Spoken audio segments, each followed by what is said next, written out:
ये अपने अपने सदगुरु महाराज की जय। हे गुरु माता के बेटा बेटी, गजानन गुरु की कथाएं चल रही। सभी गुरु एक ही होते हैं। अपने गुरु मानकर इनकी कथाएं सुनो। इनकी प्रेम कथाएं बड़ी कल्याणकारी। 16वें अध्याय की कथा चल रही, जिसमें आपने त्र्यंबक की कथा सुनी। 2 कथा सुन चुके। त्र्यंबक बेचारा हैदराबाद में पढ़ रहा था और बनी मजदूरी करके लोगों को ट्यूशन पढ़ा के वो खुद डॉक्टरी की परीक्षा की तैयारी कर रहा।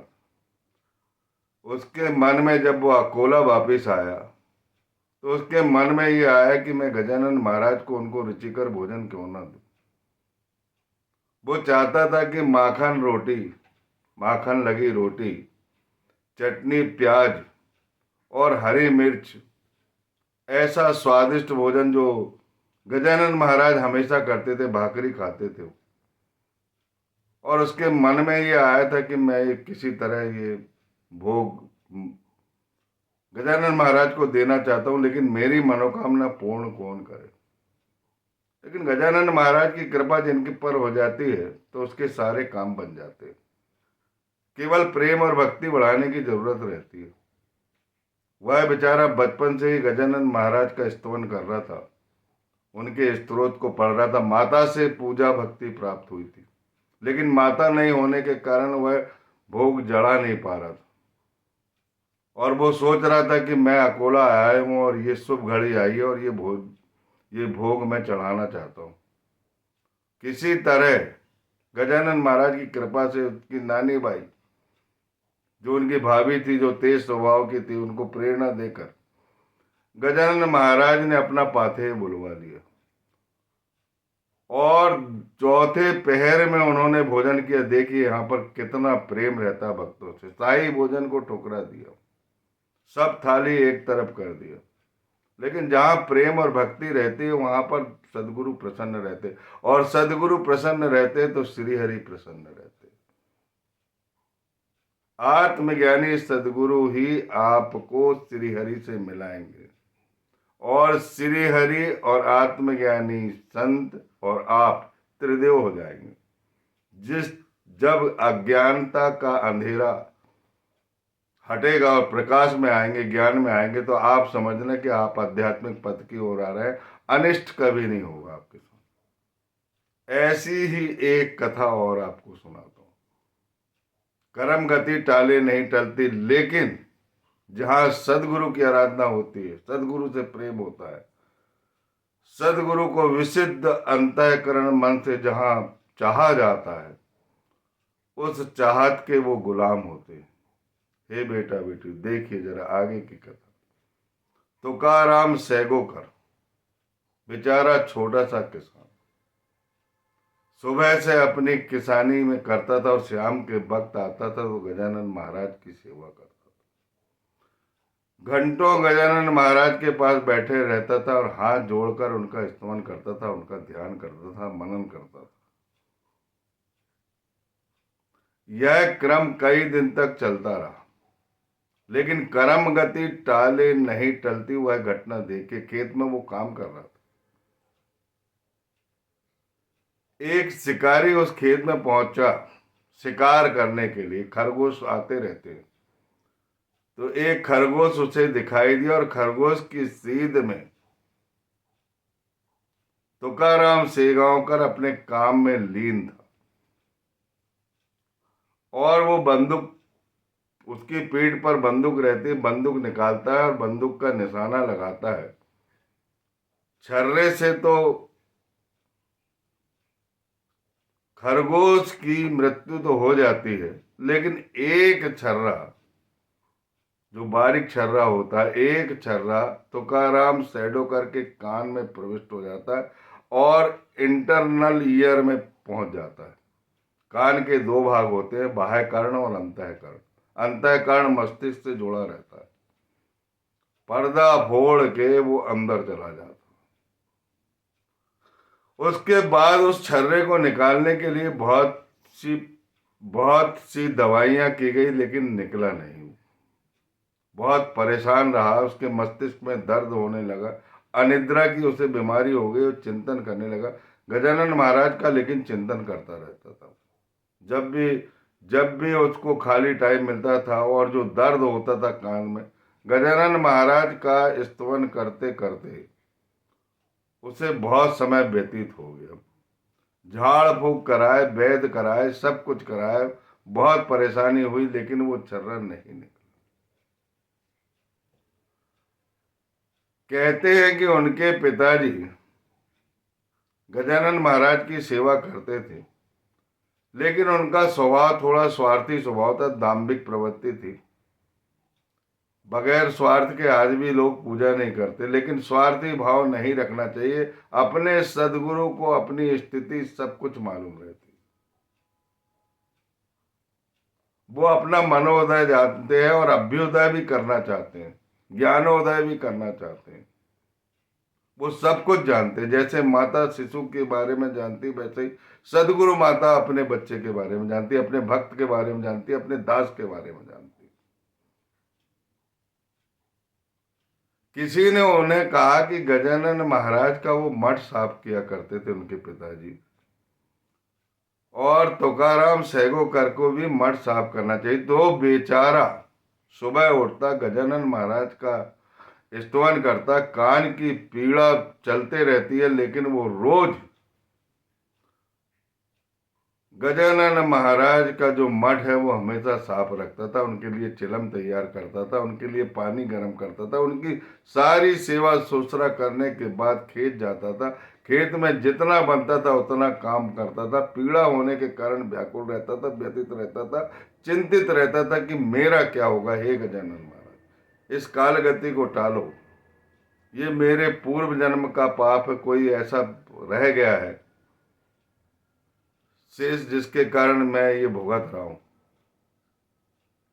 और किसी ने मुझसे कहा कि तुम्हारे पिताजी करते थे, तुम करो, तो मैं कर रहा हूं, लेकिन मुझे इस पीड़ा से मुक्त करो। बेचारे ने 14 वर्ष सेवा किया और अपने आप गजानन महाराज का जब वो मठ साफ कर रहा, तब कान से वह छर्रा अपने आप गिर गया। हमेशा कान से मवाद बहता रहता था, दवाइयां चलती रहती थी, लेकिन अपने आप वह छर्रा निकल पड़ा। बोलिए समर्थ गुरु गजानन महाराज की जय। हे बेटा बेटी, अपने सदगुरु को रुचिकर भोजन खिलाइए, और ये सदगुरु सब एक ही रहते। किसी सदगुरु से भिन्नता मत करिए, किसी परमात्मिक तत्व से भिन्नता मत करिए। वो ज्ञान है, अपन अज्ञान। अज्ञानता के कारण हमें ईश्वर दिखाई नहीं देता, हम ईश्वर को समझ नहीं पाते। ईश्वर आपके आत्मा के अंदर है। शरीर एक रथ है, आत्मा उसका स्वामी है, ईश्वर है। बुद्धि सारथी है, और मन रूपी लगाम सारथी के हाथ में है, बुद्धि के हाथ में है। इंद्रियां जो है कहाँ जाएगी? इंद्रिया रूप घोड़े पे आप सवार हो, कहाँ जाएगी? इंद्रियों को लगाम थामे है, मन रूपी लगाम ने थामा है, और मन रूपी लगाम में आपने बुद्धि को सारथी बना लिया है। तो बुद्धि की शरण में जाओ, माने ईश्वर की शरण में जाओ। जिस प्रकार अर्जुन का सारथी कृष्ण बने थे, आपके सारथी सदगुरु, वही कृष्ण रूप है। उन्होंने बोले थे कि संत मेरे अवतार रहेंगे, मेरे प्रतिनिधि रहेंगे, मेरा काम करेंगे, मैं स्वयं संत हूं और अगला जीवन मेरा संत होगा। भगवत गीता में ये लिखा है। और वही आत्मज्ञानी संत आपको तत्व ज्ञान देंगे और मुझसे मिलाएंगे। तो बुद्धि को साधो, विवेक सधेगा, आत्मा में श्री कृष्ण के दर्शन होंगे, श्री राम के दर्शन होंगे, आपको भगवान के दर्शन होंगे। जिसे तुम भगवान कहते हो उससे जुड़ जाओगे, फिर तुम में और उनमें कोई भिन्नता नहीं रहेगी। जैसे नदी समुद्र से मिलकर तदाकार हो जाती, ऐसे ही शिष्य, आत्मज्ञानी संत और ईश्वर, ये त्रिवेणी संबंध का कुंभ तीर्थ प्राप्त करो। यही फलदायी है, इसी से ही आपके जीवन में उजाला होने वाला है, अन्यथा अनेक कठिनाइयों का सामना करना पड़ेगा। बोलिए गजानन गुरु महाराज की जय। हे बेटा बेटी, मुझे किसी ने कमेंट किया कि तुम्हारे सदगुरु जिनकी फोटो पीछे लगी है, जिनके चरण मेरे माथे पर है, वो तो चांद मियाँ है। इन लोगों को यही नहीं मालूम कि ये साईनाथ महाराज है कौन। ये पाथर्डी ग्राम के ब्राह्मण हैं। इनकी प्रारंभिक जो जीवन है वो साई चरित्र में नहीं लिखा गया है। दास गणु महाराज और नरसिम्हा स्वामी ने इनका रिसर्च किया है। शिवाजी महाराज के बाद जंतुर के पेशवाओं की रक्षा जो है वो गोपाल राव देशमुख ब्राह्मण ने किया था। उनके अनेक शिष्य थे और उनकी सेना जो है परास्त हो गई थी और उनके पुत्र का भी निधन हो गया था। वो आत्मिक चिंतन में थे, हमेशा ईश्वर की आराधना करते थे और जब ईश्वर के पास बैठे थे, विलाप कर रहे थे, उनके आंसू बह रहे थे, तब ऊपर से आकाशवाणी हुई थी कि तुम्हारे पिछले जन्म का कबीर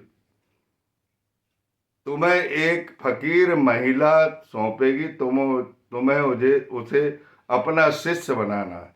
तुम पिछले जन्म के रामानंद हो। ये किताब में मैंने पढ़ा हूँ, साई ट्रस्ट की किताब है। बच्चों के साई बाबा में स्पष्ट लिखा कि बाबा के गुरु कौन थे। शिवाजी महाराज के दायित्व जिन्होंने संभाला है, गोपाल राव देशमुख, जो एक ब्राह्मण आदमी है और जिन्होंने बखूबी जंतुर के पेशवाओं की रक्षा की थी, हिंदू की रक्षा की थी। उनके उनके पुत्र की मृत्यु हो गई, वो संत प्रकृति के हो गए, उनकी सेना परास्त हो गई। वो बहुत दुखी थे, बहुत व्यथित थे, अपने आंसू ईश्वर के पास बहा रहे थे।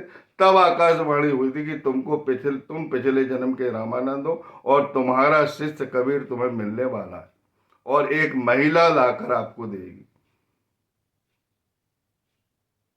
तब महिला लाकर देती है बहुत सालों बाद, 12 साल बाद। तब वो उस बच्चे को नहीं लेते। मैं क्या करूंगा, मैं अकेला हूं, कैसे करूंगा। परंतु फिर आकाशवाणी होती है कि तुम गलती कर रहे हो, यही तुम्हारा शिष्य है। और वो शिष्य की वो परवरिश करते हैं और चातुर्मास के लिए जंगल में ले जाते। अन्य शिष्य उससे ईर्ष्या करते क्योंकि उसके माथे पर मुस्लिम जैसी पट्टी बंधी थी, वह मुस्लिम जैसा दिखता था।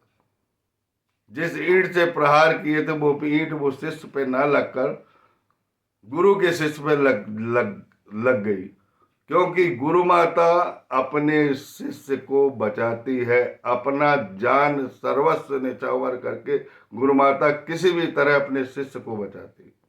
और वही ईंट लेकर और जिसने ये ईंट मारी थी वह बालक मर गया तुरंत।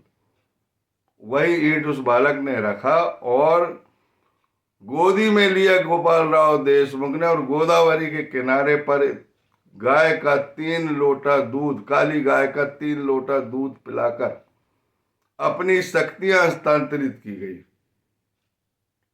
और उसके पहले वो लोग आ गए जो जलने वाले शिष्य थे कि वह बालक मर गया, हमें अपनी गलती का पश्चाताप है, आपका यह परम शिष्य है, हम इस बालक पर दया कीजिए, इसको जिंदा कीजिए। तब गोपाल राव देशमुख ने कहा कि मुझे कोई पावर नहीं है, अब मैंने अपनी सारी शक्तियां हस्तांतरित कर दी इस बालक को, अब इस बालक से निवेदन करो। तो वह बालक अपने गुरु के चरणों की धूल उठाता है और जिसकी मृत्यु हो गई थी, जिसने ईर्ष्यावश ईंट फेंक के मारा, उसके माथे पे लगा था, वह बालक जिंदा हो जाता है। महान चमत्कार है ये लिखा हुआ है। और इसके बाद वह बालक उस ईंट को लेकर नीम के पेड़ के नीचे गुप्त रूप से 12 वर्ष उस ईंट का चिंतन करता है और प्राण से ज्यादा उस ईंट को चाहता है। जब उसका प्रेम जो है पूर्ण हो जाता है, उसकी तपस्या पूर्ण हो जाती है, तो नीम का पेड़ की जो एक डाली है, जिस तरफ यह बालक 12 वर्ष तप कर रहा था, उस डाली की पत्ती आज भी मीठी लगती। लेकिन जो कुत्सित लोग हैं उन्हें कभी मीठी नहीं लगेगी, जो प्रेमी भक्त है उन्हें मीठी लगती है। मैंने खाया है उस पत्ते को, मैंने उसका फल भी खाया, जामुन से भी ज्यादा मुझे मीठा लगा। हे बेटा बेटियों, समझ जाओ, अभी भी हमें किसी परमात्मा से विरोध नहीं है। उन्होंने मुझे स्वप्न में राजा राम का मंत्र दिया है। उन्होंने मुझे स्वप्न में वसुदेव सुतम देवम कंस चाणूरमर्दनम देवकी परमानंदम कृष्णम वंदे जगत गुरु का मंत्र दिया। मैं कैसे विश्वास कर लूं ऐसे लोगों पे? पूर्ण सनातन पद्धति से जिनका पूजन होता है, आए थे वो मुस्लिम और हिंदू की एकता के लिए, और उन्हें समझाया भी कि काट मार मत करो, खून खराबा मत करो, नहीं तो तुम्हारा तुम्हारे साथ, हमारा हमारे साथ। बोलिए गुरु गजानन महाराज की जय। अनंत कोटि ब्रह्मांड नायक महाराजाधिराज योगीराज पर ब्रह्म सच्चिदानंद जगत गुरु गजानन महाराज की जय। साईनाथ महाराज की जय।